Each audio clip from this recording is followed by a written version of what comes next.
Welcome back to the channel. I'm Chase and this is All Things Rome. Today we are looking at a micro brand you've never heard of, or at least I've never heard of, and that is the Hoglund and Sons Mark II chronograph.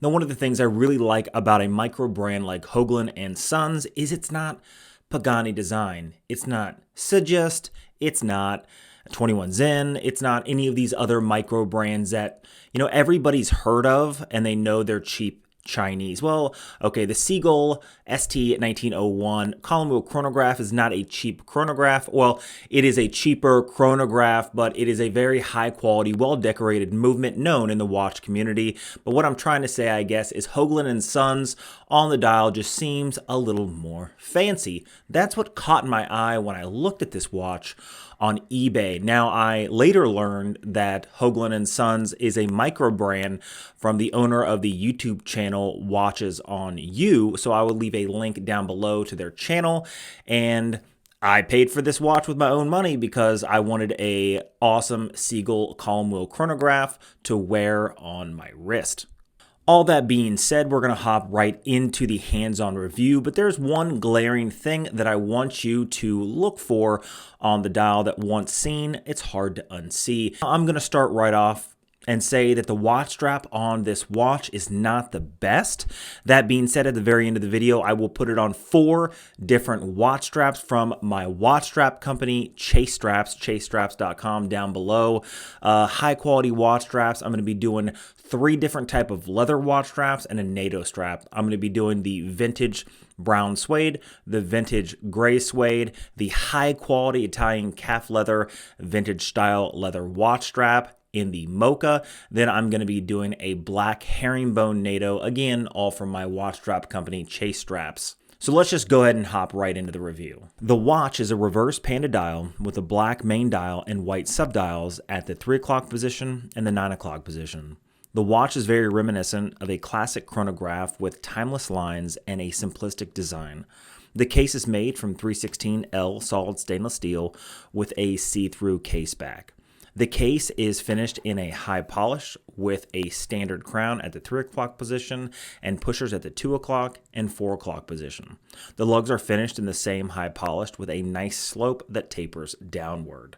The dimensions of this watch are 40 millimeters in diameter, 48.5 millimeter lug to lug, and a thickness of just over 13 millimeters. And a lug width of this is 20 millimeters, which is why I'm going to put my own watch straps on right now because I'm a small watch strap company. All I have is 20 millimeter watch straps, which are most watches. Then there are watches I've reviewed with 22 millimeter lugs and 18 millimeter lugs. Generally 20 millimeters, what everything is, which is why that's where I started. The dial of the watch is done well with only one issue that I've seen, and that's that glaring issue that I want you guys to look for. Once it's seen, it can never be unseen. Now, I don't blame this on Hoglund and Sons because I know they're not hand doing the watches themselves. They are paying a contractor to do their watches and then sent to them. So the quality control is on that watch manufacturer, not on them. So in no way am I blaming Hoglund and Sons for this defect. The indices are applied and are baton shaped, which I find to be very nice, very simplistic, and very elegant. It does have a minute track just around the outside of the batons and an additional pulsations track on the outside of the watch. Now, this is because the owner of this watch company and YouTuber actually said that they're in medical schools, which I find really interesting. The subdials at the 3 and 9 o'clock position are recessed nicely and opposite of the black dial in white, thus the reverse panda. They do offer the standard panda as well, where the subdials would be black and the dial itself would be white, but this black one just seemed slightly more classy to me, and I wanted to be able to either dress it up or dress it down in my personal life. The 3 o'clock subdial is the minute counter, and it goes up to 60 minutes, and the subdial at the 9 o'clock is the standard running second for the watch. The center red hand, which I think contrasts very nicely to the black dial, is the running second hand to the chronograph. Now, have you seen the issue that I have explained so far? Now, if you look at the 9 o'clock subdial, there seems to be a small hair or a small fracture in the dial or debris just under that 45. Now, the printing on the watch is very nice. I think that they did a very good job on everything so far on the watch. The printing is nice. The baton shape indices are applied very nicely. The loom is done extremely elegant, small, and nearly perfect. The printing of the minute track is great. The pulsations track is great. The finishing is great. I mean, other than the fact that the high polish finish on the case is going to be a fingerprint magnet and it's hard to keep clean, but that's just every dress style watch or chronograph.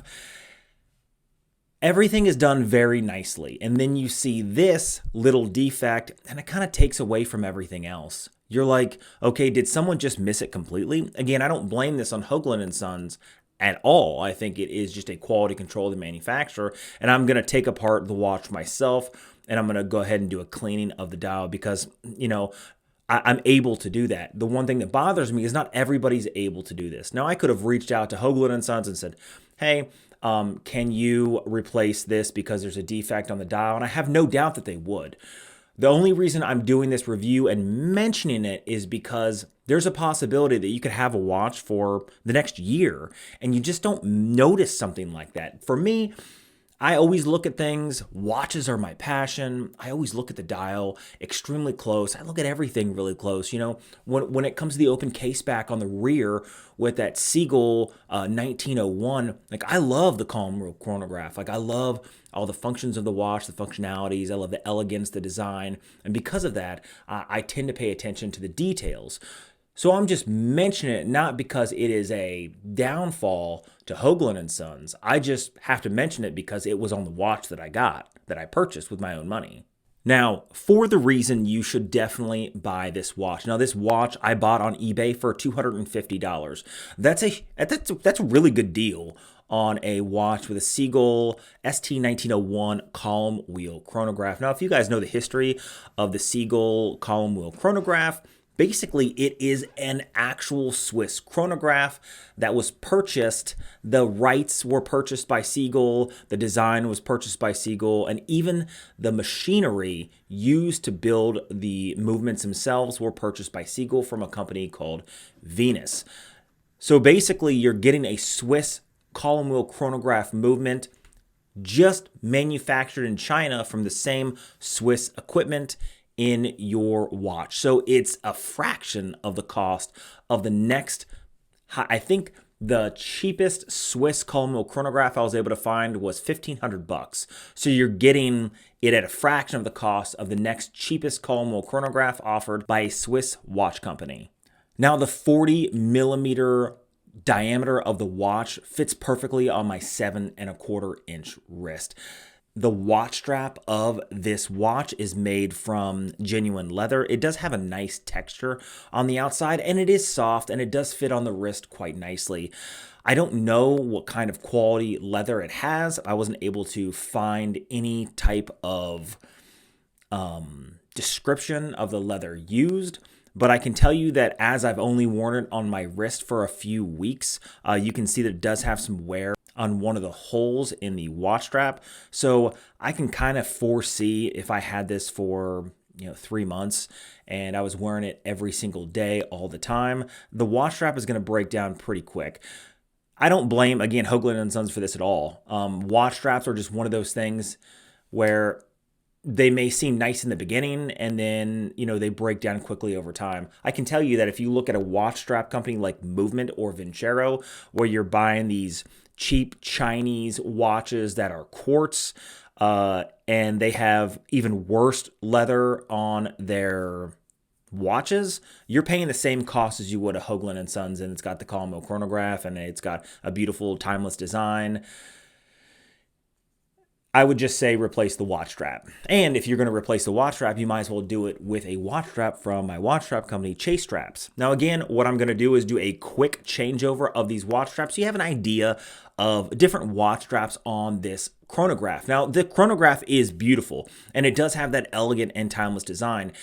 Like any watch, you can dress it up and dress it down at the same time. A lot of people are unwilling to change the watch straps or bracelets on their watches, which I think is insane. I always tell people that if I was going to use an analogy when it came to watches, the watch case and dial are you as a person, and the watch strap are like your clothing. You wouldn't expect to wear the same clothing every single day. I mean, unless you're Steve Jobs, where he wore the same turtleneck every day and the same pair of pants because he didn't want his mind to have to do any extra thinking or whatever the reason behind it was. But we're not all Steve Jobs, and we're not all billionaires who are creating these multi-billion-dollar companies. We're just normal people who like to change our clothing. Because that, I'd always recommend changing your watch strap whenever you feel like. So if you guys want, I'm going to leave a link down below in the description for these watch straps. The first one is going to be on a vintage suede brown leather from Chase Straps. Now you can see that this watch can be dressed up or dressed down as we're going through these. The next one is going to be a vintage gray leather watch strap, again from Chase Straps. You can see that it doesn't have to be brown. You can go to gray or black or any other color. Now the next one is going to be a higher quality. This is going to be an Italian calf leather watch strap that is still vintage. It is mocha brown, but it's a dark mocha brown. You don't see the brown really until you get out in the sun, but it is a nice alternative also to like the brown vintage suede. The next one is going to be a NATO strap. Now, I don't know why people don't like NATO straps. They're extremely comfortable, and they really do dress down a watch. You can make them sporty even if they're not sporty watches, and it just gives it an overall different look and appearance. This is going to be on the black herringbone, again from Chase Straps. All these watch straps are under $40, and that includes the handmade Italian calf leather watch strap is $40. The rest of these are like 25. So yeah, I think you're getting a pretty good deal. Go ahead over there. I'm going to have a sale.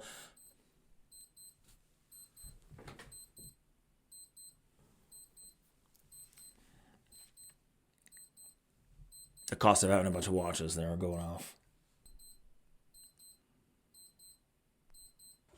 I am going to be having a watch sale coming up next week. So if you guys are interested, again, link down below. Now, I would highly recommend the Hoglund and Sons chronograph, the Mark II. One of the things that I really didn't mention in the video is it has 50 meters of water resistance, which to me is amazing. That means you can wear it in almost any area of life. Now, I wouldn't recommend going swimming in it, but if you jumped into a pool, you wouldn't have to worry about it. Most chronographs are 30 meters of water resistance. So for me, the fact that this is 50 meters of water resistance is just an extra bonus that you get. Now, the pushers are not screw down, right? So it's not 100 meters of water resistance, but 50 is still pretty dang good. Now, if you do jump into a pool, make sure you don't hit those pushers down because it's going to cause water to intrude into the watch case, because that's not what the gaskets are designed for, right? You're not supposed to use it under the water. So just keep that in mind. I know a lot of people are like, well, that's obvious, Chase, but it's not obvious to at least one person out there who may come across this video. Now, I would recommend, again, the Hoglund and Sons. It's a different watch brand. It's a classic design that you'd see on a lot of watches, but I would rather have a watch dial that says Hoglund and Sons than Pagani design. If you understand what I'm saying. Hoglund and Sons just seems like a higher quality watch brand, like something from Germany, right? It seems, just better than the standard Chinese watch. So in that aspect, and for $250, again, I would highly, highly, highly recommend it. Other than that one glaring mistake that is not their fault. But I would just, if you do buy one and you do have an imperfection on the dial, just reach out to them, see if they can replace it. I wouldn't recommend going through and cleaning out the dial like I'm going to do on my watches and my watch, only because I've done it to watches in the past. I don't want you to ruin something that you're going to enjoy in the future. So just send it back if that is the case. Again, I would highly recommend.